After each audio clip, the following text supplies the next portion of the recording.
안녕하십니까, 붉은도야지입니다. 오늘은 제가 다양한 드론들을 가지고 영상을 만들어 보고 있습니다. 오늘 제가 어떤 얘기를 할 거냐면 드론에 대한 이야기를 할 거예요. 뭐부터 이야기를 할까 고민을 많이 해봤는데 최근 가장 많은 분들의 사랑을 받고 있는 이 매빅 에어 2, 이 매빅 에어 2에 대한 이야기와 그 외의 드론들에 대한 이야기를 오늘은 조금 해보고자 합니다. 제가 이런 영상을 왜 만들었냐면 여전히 많은 분들이 드론에 대해서 궁금해하시고 드론을 이용해서 영상을 촬영을 하거나 뭔가를 해보기 위해서 많이 도전들을 하십니다. 근데 드론에 대해서 조금 더 다양한 이야기를 해보시는 분들이 잘 없는 것 같더라고요. 그래서 제가 오늘 시험 삼아 영상을 한번 만들어 봅니다. 그래서 반응이 좋다면 다음에도 영상을 계속 한번 만들어 봐야 되겠죠. 지금 이 DJI 제품 이 두 대, 밑에는 매빅 2 줌이고요, 위에는 매빅 에어 2입니다. 같은 매빅 계열의 기체죠. 그리고 양옆에 있는 이 기체들은 여러분들이 일반적으로 많이 볼 수 있는 토이 드론입니다. 이 토이 드론도 사실 여러 가지 많은 종류의 제품들이 존재를 하는데, 그 중에서도 여러분이 제일 많이 접할 수 있는 기체는 바로 이 시마 드론입니다. 시마 드론. 네. 이 시마 드론은 보통 우리가 그전에는 이제 국민 드론이라고 얘기를 할 만큼 드론을 시작을 하시는 많은 분들이 접했던 토이 드론입니다. 시마 드론의 가장 큰 장점과 특징이라고 할 수 있는 부분은 얘가 굉장히 하드한 경질이 아니에요. 그래서 막 주 던져도 부서지지가 않습니다. 잘 부서지지 않고 보기보다 굉장히 잘 날아요. 그리고 이런 소모품들이 굉장히 많이 판매가 되고 있는 제품입니다. 그래서 고장이 난다 하더라도 내가 직접 수리할 수 있을 정도로 그렇게 굉장히 많은 부품들이 수급이 가능한 게 바로 이 시마 드론이고요.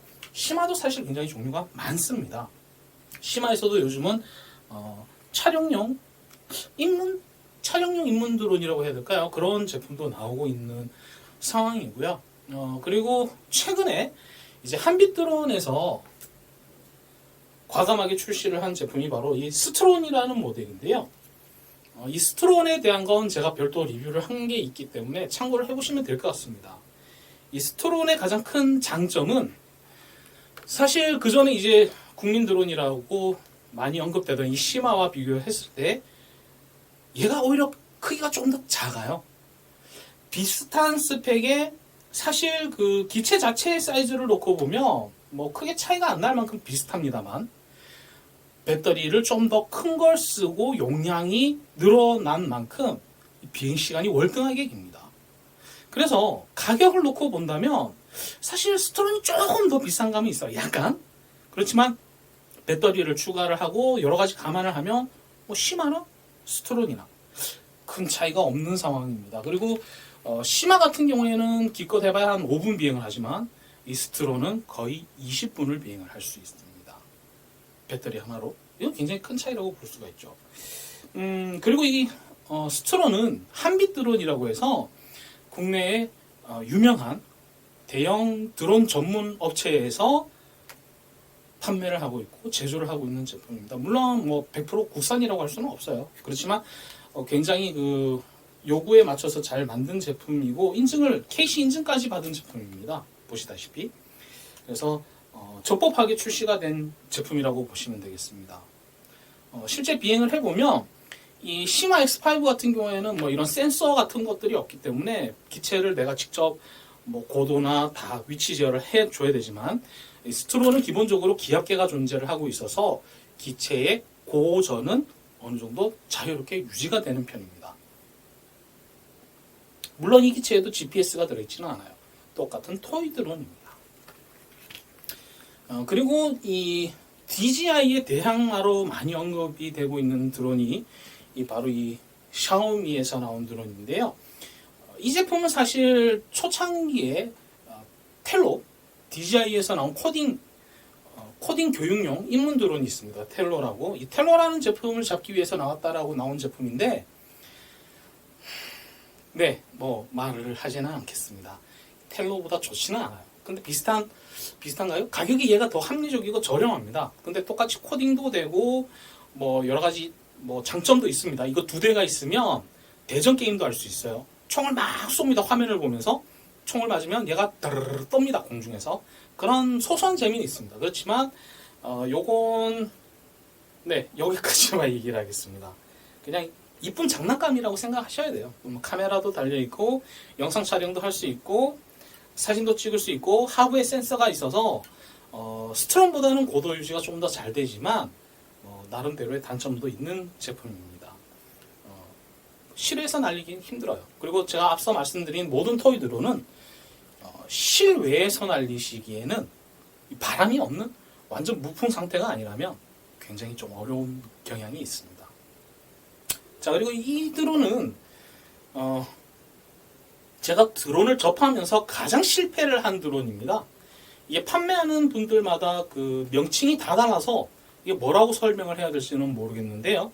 제가 갖고 있는 거는 LS 로켓 드론 L6023인가 뭐 아무튼 이것도 리뷰를 간단하게 했던 적이 있긴 있어요. 자세하게 하진 않았는데 이것도 토이 드론입니다. 제가 앞서도 말씀드렸다시피 토이 드론들은 야외에서 날릴 만한 제품은 아니에요. 특히 이 기체는 제가 처음에 얘도 카메라가 달려 있거든요. 카메라가 달려 있는 카메라에 테스트를 하기 위해서 야외에서 한번 날렸다가 얘는 분실을 할 뻔했습니다. 바람에 날려서. 바람에 날리면 조종이 안 됩니다. 자, 그럼 이런 토이 드론들은 도대체 왜 이 바람이 불면 조종이 잘 안 될까요? 네, 그 이유는 간단합니다. 매빅 에어 2나 매빅 2 줌에 사용이 되고 있는 모터는 우리가 보통 브러시리스 모터라고 합니다. 이 브러시리스 모터라는 건 모터에 브러시라는 게 없는 거예요. 대체로 회전하는 방식을 보면 이 브러시리스 모터는 모터 전체가 회전을 합니다. 네, 모터 축 전체가 회전을 합니다. 그렇지만 브러시리스 모터가 아니고 브러시 모터들은 보통 중심 축이 회전을 하는 형태로 되어 있어요. 그래서 대부분의 토이 드론들은 브러시리스 모터를 사용하고 있지는 않습니다. 그러다 보니까 세밀한 비행 조작이 안 돼요. 그래서 사실 많은 분들이 이 드론을 입문을 하실 때 이 토이 드론으로 시작을 하시는 분들이 많은데 저 개인적인 의견은 토이 드론은 토이입니다. 이 토이 드론이라고 하는 거 우리가 쉽게 생각을 해보면 이 장난감이에요. 장난감. 근데 장난감을 가지고 드론에 입문을 한다? 글쎄요. 저라면 별로 권하고 싶지는 않습니다. 그렇다면 도대체 우리는 어떻게 드론에 입문을 해야 될까요? 그거 다음 영상에서 매빅 에어 2와 매빅 2 줌에 대한 이야기를 하면서 조금 더 자세하게 이야기해 보도록 하겠습니다.